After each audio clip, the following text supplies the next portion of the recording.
So how did you, I mean, the tech that you built is expensive. And Yeah, you mentioned you had a very small exit, which we chose not to talk about today per se, yeah, but yeah, how did you finance the building of the technology? Like what was yeah, did you raise money or how did that all yeah, yeah, work? yeah. So we raised from angels. Again, we were very, juvenile in the space. So I think like our first thing was like 25K. Even now I think about it. I actually had lunch with the investor who put in 25K at the beginning, and it's like he made something ridiculous, like 56x back his money. I'm just like, you lucky. And the craziest thing was like we were students in there, right? And so, we just didn't have context. Anyway, whatever. I'm not gonna moan.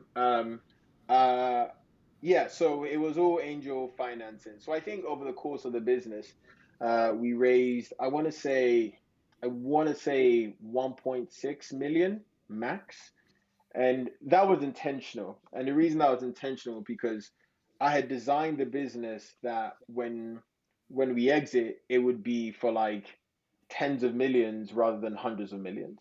And I just didn't want that kind of like VC like pressure of how does this become, that business. There's actually another funny story, which is I remember going.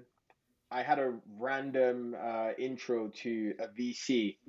I think this was in our second or third year, and the VC asked me, the typical question, "How does this become a $1 billion company or something?" And I just said, "It's not." And he was just like, "What?" And I was like, "Well, it's not, but I can comfortably tell you that this business is going to be at least, like X amount, and like at least tens of millions." And he was like, "Okay, cool." He ended up being an angel investor as well. And when the business got acquired, I told him, "Do you remember that conversation that we had?" Um, I told you. And so, yeah, it was all angel financing by design.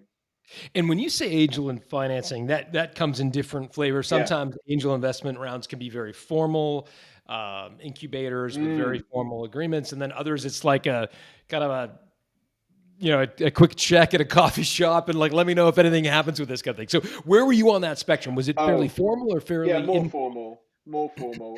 So I think our first thing I said was like, 25, that's just a joke. And then I think we did like 250 and then 500 and then 600.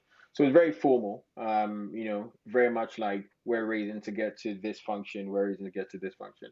Hey, thanks for watching today's video. If you love today's video, then I bet you're going to absolutely love John Warrillow's best-selling book, Built to Sell. It's been endorsed by entrepreneurs such as Seth Godin, Bo Burlingham, Patrick Bet-David, Tim Ferriss, and many more. And guess what? You can grab a free copy of this book. All you have to do is head over to builttosell.com to grab your free copy today.